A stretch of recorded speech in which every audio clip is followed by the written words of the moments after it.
Benefits of questioning skills. To start with, questioning is important. Like asking a right question and enhancing your questioning skills will help you to gather better information quickly, to learn more about task, situation, person. It also helps to build strong relationship with others. It also helps to manage people and tasks more effectively and to avoid any kind of misunderstanding.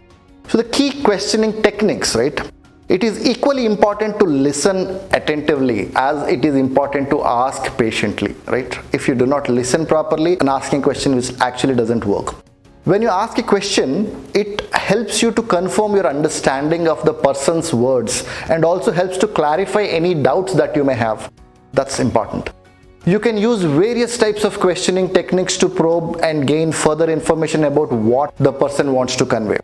So there are various questioning techniques that can be used in different situations, right? By using appropriate kind of question, you can give the information, response or outcomes that you want even more effectively while handling a task or a situation or even in your relationship. Some of the questioning techniques, right, will go like this. Something called as funnel questioning. We also have something called as open question, closed question, leading question, probing question, and rhetorical question. We'll go through each one in sequence. Funnel questions. Asking a funnel question involves starting with a general question and then zooming in into a point to each answer. Then you move on asking more and more details at each level. Hence, generally when using funnel questions, start with a close-ended. As you progress through the funnel, start using more open questions. For example, how many times did you need to call our customer care is a question that you asked, and your customer responds about 5 times. The next question you ask is, what did they tell you? They offered, blah, blah, blah. It just gets in. So the way you need to use this is to find out more details about a specific point. Pick a question, get in, go deeper, go deeper, go deeper. That's how funnel works. It also helps to gain the interest or increase the confidence of a person you're speaking with. The second type is called as open questions. Open questions evoke longer answers. Open questions usually begin with what, why, how. Such a question asks the respondent for his or her knowledge, opinion, or feeling. For example, why do you feel your new boss is not good?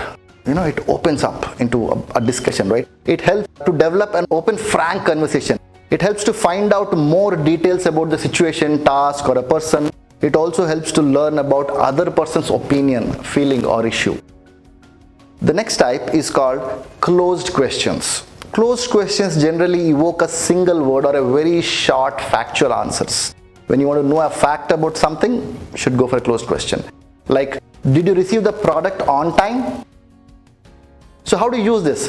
To test your or the other person's understanding, to conclude a discussion or making a decision, to set a reference frame for the person within which to answer. These are kind of places where you could use a closed-ended question. The next one is called as a leading question. Now, leading questions are asked, try to lead the respondent to your way of thinking. You are thinking in a particular way, you keep on getting in the questions to find out how are they. How do you lead them towards that? It's important to note here that leading questions tend to be closed. So you got to keep in mind there. Getting a refund would be a better, isn't it? Basically, I want them to take the refund. That's how the question is framed. This helps to get the answer you want, but letting the other person believe that they had a choice, or to close an issue. The next kind of questioning is called as probing. Probing questions are asked to find more details. In such questions, use questions that include the word exactly to probe further.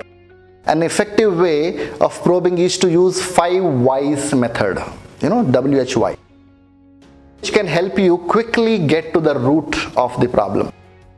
For example, who exactly did you speak to? And then it gets in, right? These kind of questions are used to gain clarification, to draw information out of people unwilling to give information. Those are the people who would just start opening up. Rhetorical question. Now, rhetorical questions are actually, or really not questions at all. This is because they don't expect an answer, right? They are usually just statement phrased in a question form. Usually such questions are used because they're engaging for the listeners as they are drawn into an agreement. For example, can we do better next time? I don't know what answer it is, like, yeah, of course, So the way it needs to be used is to engage the listener. Let's also try to understand what are those steps that are required for the questioning process. Now typically there are 5 different steps you follow for a questioning process. Step 1, establish credibility and trust in yourself. Step 2, find a basis of common ground. Step 3, provide vivid proof. Step 4, connect at an emotional level. And step 5, confirm understanding of response. Let's understand each of them in little detail. The first step of the questioning process is to establish credibility and trust in yourself in the minds of other person or respondent. You can do this by using your expertise and knowledge in the field that you are speaking about, by building and then appealing to a stronger relationship that you share with other persons, by carefully listening to others and their opinion, and by using your history of good judgment to appeal to each person's individually. The step 2 says find a basis of common ground. You should find a basis of common ground between you and the other person whom you want to question and get responses from. So you should find a basis that can be agreed by all parties by reaching a mutual understanding. First, clear and clarify the objective that your question wants to achieve, and then look for a mutual beneficial solution for you as well as the other party. That's how the step 2 works. Step 3 says provide vivid proof. This step involves presenting your audience with vivid or clear proof to support your question, statement and opinions. You can use logic and facts to support your statement, using imaginary metaphors to help other person compare and understand your question. You can use stories and examples to help other persons associate with your ideas and feeling. You may use numbers to prove your statement by presenting the spreadsheets you support your statement and stuff like that. Step 4 says connect at an emotional level. This step involves connecting with the other person at an emotional level.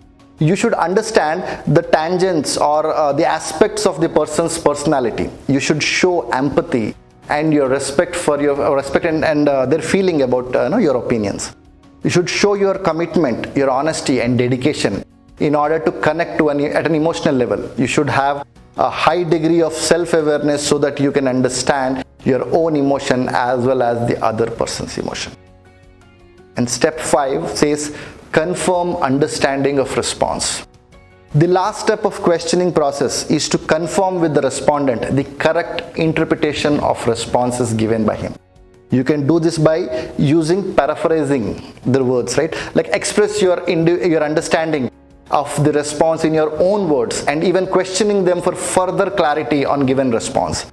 These steps ensure that you have understood the response correctly from the respondent point of view and not interpreted in any other way rather than that respondent is trying to pass. Now there are few suggestions to improve your questioning skills. You must always encourage others to give you suggestions, tips or feedbacks on your communication. And questioning skills. Questioning skills doesn't improve overnight, or you need to practice it. You need to exhibit it again and again, and then it slowly works towards that. Such suggestions can prove to a critical assessment you can use for improvement. Also, seeking such suggestions help to have an honest relationship. So you must understand when people give you feedbacks, it's both going to be positive and negative. A negative approach towards your feedback, it gets from a very negative towards very positive. Let's try to understand what could be the approach altogether. For example, indirect, right? You get suggestions and improvements on an indirect way. It is basically like issues are not addressed directly and the feedback is pretty vague. There could be a general feedback. Such feedbacks aims at broad issues which cannot be easily defined. There could be an insensitive feedback. Such feedback has little concern for as a person you may be bluntly put together. And there could also be attacking, like aggressive and focused on weakness of you as a questioner. There could also be feedback that comes disrespectful. The feedback is disrespectful and it's almost like insulting. Poor timing. The feedback is not given at an appropriate time or at the right time. Impulsive. The feedback is given just like that, without even thinking, without thinking about the consequences. Judgmental. The feedback is prejudged, even if whatever you feel they have judged that this is how it is, and then they start giving it. The feedback could also go towards positive way by being a supportive feedback. The feedback is delivered in a non-threatening and encouraging manner. You call it as supportive. And the feedback could also be helpful. Such feedback is meant to be value and help to you. There could be a feedback which is descriptive. This feedback focuses on your behavior that can be changed rather than your personality. Now that's exactly where you need to start working on. And then the feedback could also be sensitive. Now the feedback takes you into consideration and is more sensitive towards your needs and stuff like that. The feedback could also be considerate. The feedback is polite and considerate and is not intended to insult or demean you. That's the right kind of a feedback that you get. There could be a feedback which will be direct. The feedback is focused clearly and stated. This is exactly what needs to be done. Feedback could also be thoughtful. The feedback is well thought out rather than just being impulsive. And feedback could be specific. The feedback is focused on your specific behavior and situation and events.